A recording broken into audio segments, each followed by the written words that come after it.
Hey, what up? Welcome back to the playground. Welcome if you're new here. It is me, Angey Lee. One of the people that really inspires me on YouTube is Breland.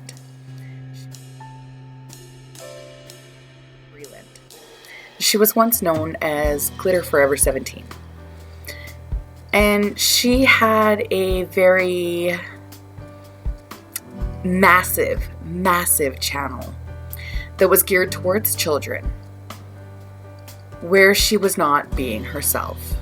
Because Breland was a role model to kids. She had built this massive following of children who looked up to her as an idol. But when things got tough, she threw away all of her responsibility to her audience so she could get some money and attention. Breland's channel was declining fast, and eventually it got to a point where Breland snaps. Outside of YouTube, Breland would I kind of did snap, like for real though. What the fuck? Twitch here? The game. Yeah. Hey glitters, it's Breland here. She had done these streams for a good amount of time and they were very normal. Gosh, but those when lips! Breland's channel started its decline, her live streams became Oh my absurd. god. I'm about to go get me some ice and I'm about to sit down with my man. And in the end, when the trends all died, she lost everything. So according to Breland in the video, when her channel took off in 2014 and she became the YouTube powerhouse, she had a ton of money flowing in. She suddenly had more money than she's ever had in her entire life. And she spent it. She bought a very expensive lakeside house. She began taking care of her family. She was living a very lavish life, which was fine because she had the money to do it. But as the years went by, the DIY trend died down and so did her views. And she was no longer making enough money I was keep up fucked with that lifestyle that she lived. Now she tried everything to fix her channel. She made the crazy videos, she tried to change the genre, but nothing seemed to work. And now she really makes a point of trying to be herself. Completely 100% herself. Let me just say, girl, I'm not perfect. I don't claim to be perfect. You know what, girl? There's a market for everything out there. Just embrace yourself. There's a lot of fake on YouTube. I mean, I knew that I had to make money. I knew that I was willing to do whatever. Okay, what was it like living in the Team 10 house? Ah! Did you actually live in it? Yeah. Like you slept there? Mm-hmm. What was that like? I guess Team 10 was like my college experience. Or the closest thing that I'm going to get to it because I didn't go. Right. There's a bunch of people living together, just having fun. But we were making money at the same time and it was a business. Was it as chaotic as people make it out to be? No. If it was, I wouldn't have lived there. Right. Like, I can't deal with that. Because one thing I did hear about from somebody was some of the pranks, like the bigger, crazier pranks, were planned. Okay. I feel like it fixes a lot of problems, especially some of the big problems where people just think something that's not true. You couldn't breathe? No. I feel like pretty much everyone that's a little bit older knows that it's all fake. When it comes to YouTube, it's kind of like a movie in the sense of you have to think about it and plan it. You have to edit it and, you know, take clips from places and put it out there. So it's impossible to put out a video and not be completely 100% aware of what you're doing unless it's just a live stream or just a complete, you know, no edit at all video. As Shane shows in this clip,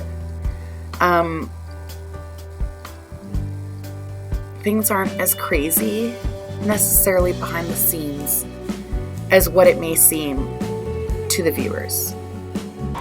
I mean, okay. Well, I'd say, like, for example, there's this video, right? Paparazzi is filming you guys, and you guys are filming a Jake Paul video. And you can see moments when the camera turns off where Jake is just kind of like standing there, not really knowing what to do. And then he talks to you guys, and then he like throws something off your desk. You don't feel shit. And then the camera cuts, and then like I think Erica picks it up, and then you figure it out, and then he films again. So, but then when you watch the actual video, he looks crazy. If you already happen already, He's like throwing things and acting crazy, whatever. nipple plunge. What? So it was interesting because I'm like, oh. Jake Paul, let's flip and do that. All right, cool guys. If all of this is planned, if like destroying someone's room is planned, if handcuffing people to beds or whatever is planned, No, Jake. Jake, no. if pushing people down in stores and doing all that kind of stuff is planned, That's how we're gonna wake everyone up. then it kind of changes my opinion a little bit. Because it makes him look less like impulsive and crazy. So there's a lot of like fake online, but there's a lot of genuine too. And my inspiration is Breland, her genuine self, her new channel. Hello there, my crusty crotch crickets. It's Breland here with my brassy ass, shitty looking hair. What the hell is wrong with giving yourself compliments? I really want to know that. People are like, oh, don't beat up on yourself. You shouldn't say things like that. But then whenever you're like, yes, I'm hot, I'm beautiful, I have beautiful hair, I have beautiful eyes, people look at you like, oh, you're such a bitch. You're like so conceited. How dare you give yourself compliments? Who the fuck do you think you are making yourself feel good like that? And you know what I say to people like that? Fuck you. Alright, my little crusty crotch crickets. I guess it's about time I bid you farewell. I really hope y'all enjoyed watching me suffer. Dear diary, you're a fucking idiot. I hope you aren't such a fucking idiot in the future. I'm just so scared. Is it coming? It's like coming. And looking at comments, people seem to have an odd connection with celebrities and influencers, people they never met or had conversations with. If you're putting people you don't even know on this special little shelf and think they are perfect or have no little demons in their closet, you are going to have a bad time. Cancel culture is a little odd sometimes. I could say right now, Minion, unfollow Blair White and Mikey. They're both canceled. And then because I'm emotional, it's going to make my core followers very emotional as well. And then they're going to unfollow, tell their friends to also unfollow, along with pass along information that got mixed up in between. Therefore, they get some information wrong and then spread some rumors, and it's going to get really stupid. It's absolutely crazy how fast people will cancel, unfollow, and just downright hate someone for something ridiculous. I'll use myself for an example, and we can cycle back to the cancellation of cops. I wore a cop costume in a video and named the character Content Cop, putting 90 Day Fiancé contestants in a virtual jail for selling scam of a supplement called Boombot. And one little human decided to hop her self-righteous in my comment section and tell me she had a problem with this because cop costume equals what happened to George Floyd. And somehow I'm like mocking the situation. Once another person saw the comment, they were like, yeah, I didn't think about that. I'm upset and emotional now when the costume had nothing to do with the event that happened. I had a bunch of people canceling me because I wore a Party City cop costume as a black woman, named it Content Cop, putting D-rated reality television stars in virtual jail who are selling poop tea. And a pure idiot decided to morph it into the situation that happened with George Floyd. I don't know if she and the other people still watch me, but just know